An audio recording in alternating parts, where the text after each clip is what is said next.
नमस्कार। आज की इस बेहद खास चर्चा में हम एक बहुत ही प्यारी और दिल को छू लेने वाली कहानी पर बात करने वाले हैं। यह कहानी है एक छोटे से बच्चे आरव और उसकी दादी माँ की। आज हम देखेंगे कि कैसे दो अलग-अलग पीढ़ियों के बीच का यह खूबसूरत रिश्ता हमें जीवन का सबसे कीमती ज्ञान दे सकता है। सच मानिए, ये सिर्फ एक कहानी भर नहीं है, बल्कि यह समझने का एक बेहतरीन जरिया है कि कैसे हमारे घर के बड़ों का अनुभव हमारे लिए एक मजबूत सुरक्षा कवच का काम करता है। जरा सोचिए, क्या हमें अपने बचपन की वो कहानियां याद हैं जो दादा दादी या नाना नानी हमें सुनाया करते थे? बिल्कुल। हम में से ज्यादातर लोग उन्हीं मजेदार कहानियों को सुनते हुए बड़े हुए हैं। और मजे की बात यह है कि उन कहानियों में सिर्फ राजा रानी या परियों के किस्से नहीं होते थे, बल्कि उनमें जीवन के बहुत गहरे सबक भी छिपे होते थे। कुछ इसी तरह एक छोटे से गांव का रहने वाला आरव भी हर रात अपनी दादी माँ से नई नई कहानियां सुनने का शौकीन था। उसे ये कहानियां इतनी पसंद थी कि बस यहीं से हमारी आज की इस दिलचस्प घटना की नींव पड़ती है। तो चलिए अब इस कहानी की गहराई में उतरते हैं। हमारे इन दोनों मुख्य किरदारों के बीच ना एक बहुत ही दिलचस्प अंतर है। इसे ऐसे समझिए, एक तरफ है हमारा आरव, जो पूरी तरह से ऊर्जा से भरा हुआ है, दिन भर बस खेल कूद और शरारतों में लगा रहता है। उसमें बचपन की वो बेफिक्री और मासूमियत है जो अक्सर आने वाले खतरों को नज़रअंदाज कर देती है।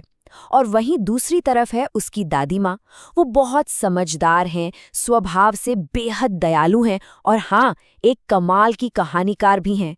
उनके पास उम्र का वो लंबा तजुर्बा है जो उन्हें बहुत शांत और दूरदर्शी बनाता है। आरव की चंचलता और दादी माँ की इसी समझदारी के बीच का ये जो कंट्रास्ट है ना, यही आगे चलकर एक बहुत बड़ी सीख में बदलने वाला है।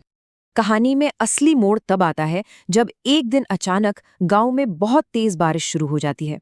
बारिश इतनी खौफनाक थी कि नदी का जलस्तर तेजी से बढ़ने लगा और गांव के खेतों में पानी भरने लगा।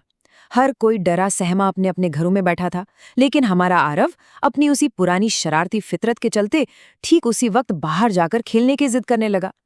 ऐसे में आरव को रोकते हुए दादी माँ ने बहुत ही सख्त लहजे में एक बात कही। उन्होंने कहा, बेटा, बाहर जाना ठीक नहीं है, बारिश और बाढ़ बहुत खतरनाक होती है। अब देखिए, ये सिर्फ एक आम चेतावनी नहीं थी, ये उनके जीवन के गहरे अनुभव से निकली एक बहुत ही जरूरी और उसे बचाने वाली सलाह थी।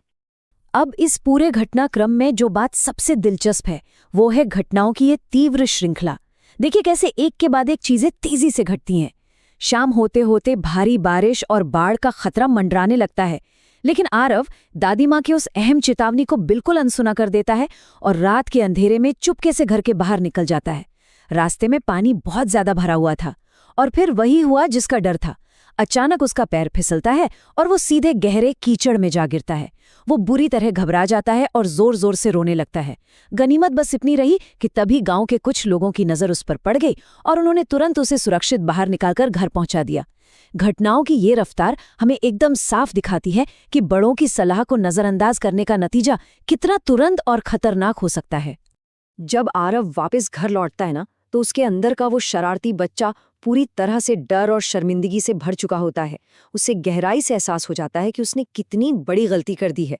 वो बिना एक पल गवाए सीधे दादी माँ के पास जाता है, उनसे सच्चे मन से माफी मांगता है और वादा करता है कि वो अब से हमेशा उनकी बात मानेगा।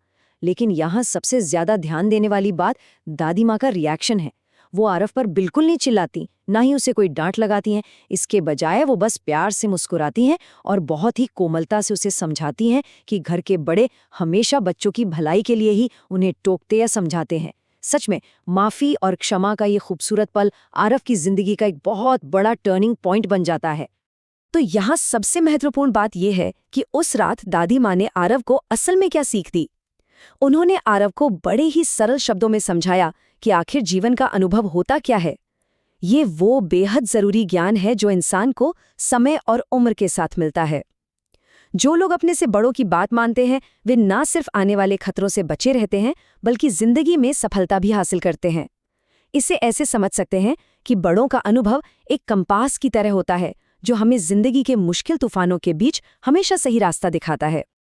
आइए अब आगे बढ़ते हैं और देखते हैं कि ये सीख आरव की रोजमर्रा की जिंदगी में कैसे असर दिखाती है। उस भयानक रात के बाद मानो आरव पूरी तरह से बदल ही गया। उसके इस शानदार बदलाव को हम 3 साफ-साफ बातों में देख सकते हैं। पहला, अब उसने अपना सारा ध्यान पढ़ाई पर लगा दिया और वो भी बिल्कुल समय पर। दूसरा, उसने घर के छोटे-मोटे कामों में भी हाथ बटाना शुरू कर दिया। और तीसरा, जो सबसे अहम बदलाव था, वो अब दादी माँ की हर एक बात को बहुत ही ध्यान से सुनने लगा था। और यकीन मानिए, ये कोई 2-4 दिन का बदलाव नहीं था। उसके सुधरे हुए व्यवहार को देखकर पूरे गांव के लोग उसकी खूब तारीफ करने लगे। सिर्फ एक छोटी सी घटना ने उसके पूरे चरित्र को एक नई और एकदम सही दिशा दे दी थी। इस घटना के कुछ महीनों बाद एक बहुत ही शानदार चीज होती है। गांव के स्कूल में एक भाषण प्रतियोगिता रखी जाती है। और क्या आप अंदाजा लगा सकते हैं कि उस प्रतियोगिता का विषय क्या था? विषय था मेरे जीवन की सबसे बड़ी सीख। आरव ने बिना किसी झिझक के इस मंच पर जाने का फैसला किया और अपनी दादी माँ से मिली उसी सीख पर एक बेहद भावुक और सुंदर भाषण दिया। उसने वहां मौजूद हर एक इंसान को बताया कि कैसे बड़ों की बात मानने से हमारी जिंदगी सुरक्षित और कई ज्यादा बेहतर बन जाती है। आरव के शब्दों में इतनी सच्चाई और गहराई थी कि उसे सुनकर वहां बैठे सभी लोग मंत्रमुग्ध हो गए। और इसका नतीजा, आरव को उस प्रतियोगिता में गर्व के साथ पहला पुरस्कार मिला। और ये बात बहुत ही शानदार तरीके से दर्शाती है कि आरव के मन में अपनी दादी माँ के लिए कितना गहरा सम्मान पैदा हो चुका था। जब वो अपना इनाम लेकर घर लौटा तो उसने सीधे जाकर वो पहला पुरस्कार अपनी दादी माँ के हाथों में रख दिया। उसने बहुत ही भावुक होकर कहा, दादी माँ, ये आपकी दी हुई सीख का ही फल है। ये इस पूरी कहानी का सबसे ज्यादा इमोशनल कर देने वाला पल है। अपने पोते के मुंह से ये शब्द सुनकर दादी माँ की आंखों में खुशी के आंसू छलक आए और उन्होंने आरव को कसकर गले लगा लिया। उस छोटे से बच्चे ने अपनी इस बड़ी सफलता का पूरा श्रेय उस अनुभव को दे दिया जिसने एक तूफानी रात में न सिर्फ उसकी जान बचाई थी, बल्कि उसे जिंदगी का सही रास्ता भी दिखाया था। इस प्यारी सी कहानी से जो आखिरी और सबसे गहरी सीख हमें मिलती है, वो एकदम स्पष्ट है। हमें हमेशा अपने बड़ों का दिल से सम्मान करना चाहिए और उनकी बातों को बहुत ध्यान से सुनना चाहिए, क्योंकि उनका अनुभव हमारी जिंदगी को एक सही दिशा दे सकता है।